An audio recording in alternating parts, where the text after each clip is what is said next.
Josiah was 8 years old when he took the throne. He followed generations of pagan kings who placed their gods and obscene rituals in the temple. Josiah regretted the sins of the past. But years went by before he made an effort to purify the temple. The high priest was inspecting the temple repairs when he uncovered an aged, open scroll. He read it with trembling hands and went straight to the king. I am the Lord your God, who freed you from Egypt. And if you break my covenant, I will incite the plague in your midst, and you will be delivered into the enemy's hands. You will eat the flesh of your sons and the flesh of your daughters.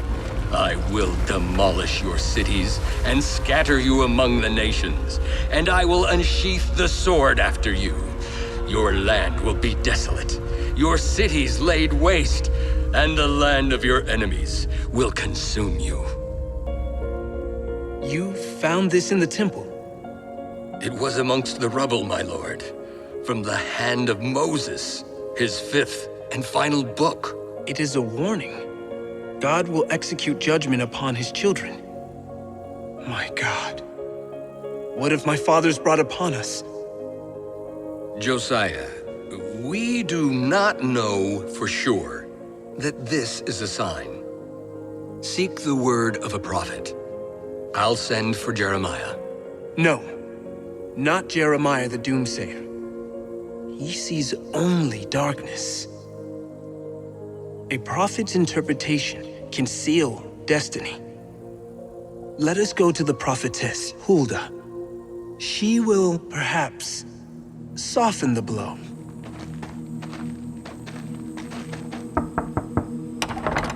Tell me, Huldah, what do you see?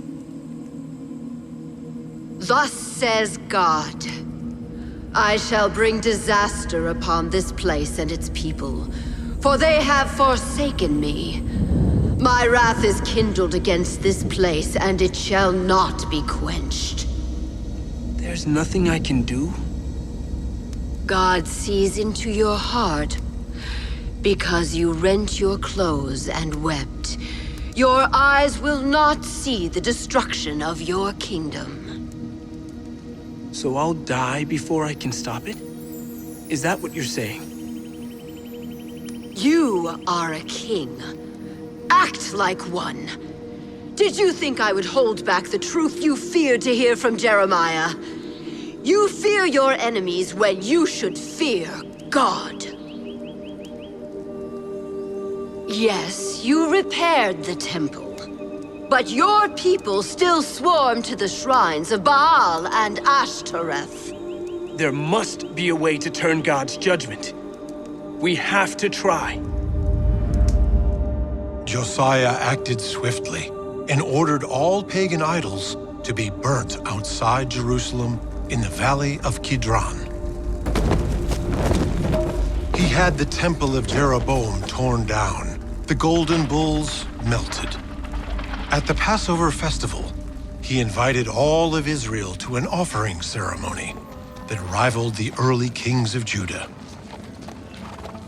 Jeremiah the prophet watched with a heavy heart as the king ignored the threats of Babylon and Egypt looming at Judah's borders.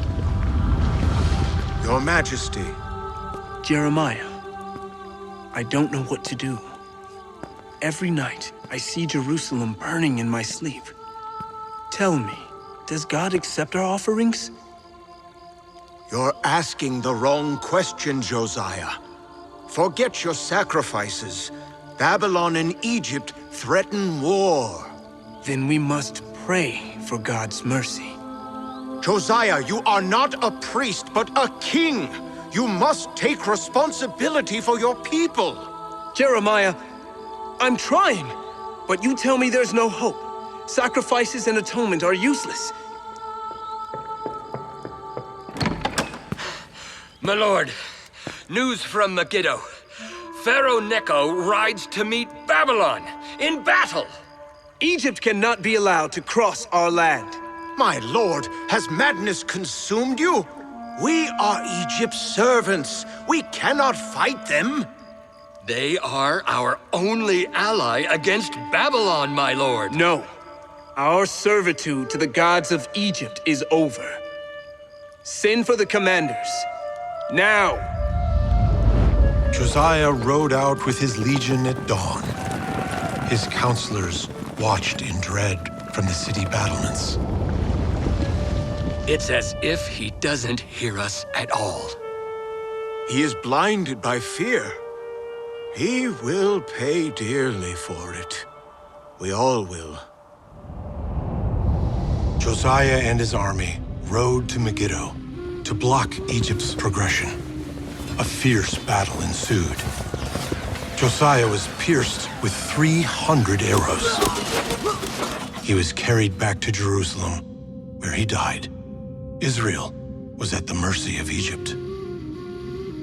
The battle of empires raged on. Egypt against Babylon. Egypt was finally defeated, and Nebuchadnezzar, the crown prince of Babylon, marched towards Jerusalem. Josiah's third son, Zedekiah, took on leadership.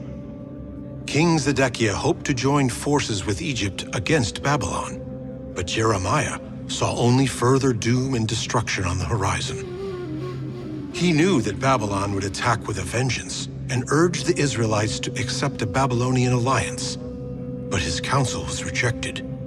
Instead, he was arrested as a traitor. What is my crime? You're bent on selling us out to Babylon! You fools! You have misunderstood my message! Take him to the cells! Jeremiah was flogged, beaten, and thrown into a deep, muddy pit. When Zedekiah heard of this, he secretly visited the prophet. I'm going to ask you something, Jeremiah, and I want you to be straightforward with me. Even if I gave you counsel, you would not listen. You never do. You would have me locked away again and killed. I swear by God, Jeremiah, I will not kill you. Tell me, what has been revealed to you? If you surrender to Babylon, your life will be spared, and Jerusalem will not burn. But if you do not surrender... We will all burn. I fear the Israelites who have gone to Babylon may hand me over to them. They will not. Obey God, and it will go well with you. Jeremiah was returned to the pit. He knew Zedekiah would ignore his advice. From this dark, damp, protective womb beneath the ground, he heard Babylon's army. Tens of thousands of soldiers with battering rams.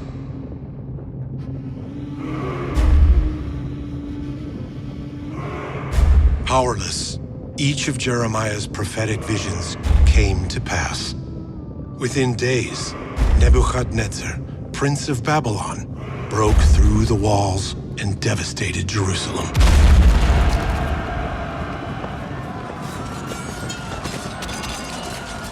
He burnt the city and completely destroyed Solomon's temple. Thousands were slaughtered. King Zedekiah tried to escape the onslaught, but was captured on the plains of Jericho. The Babylonians killed his sons before him, then gouged out his eyes.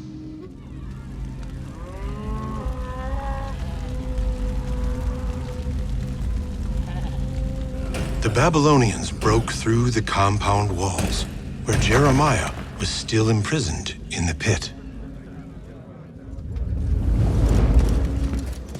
Captain, we've found a survivor.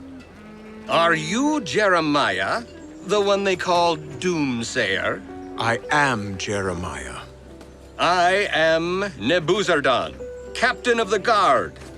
The king of Babylon had very specific instructions for you. Are you going to kill me? No. He knows you supported Babylon. He doesn't want you harmed.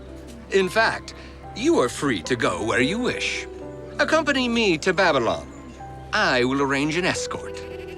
Babylon? No. I'm going home, to be with my kin in their grief. I understand.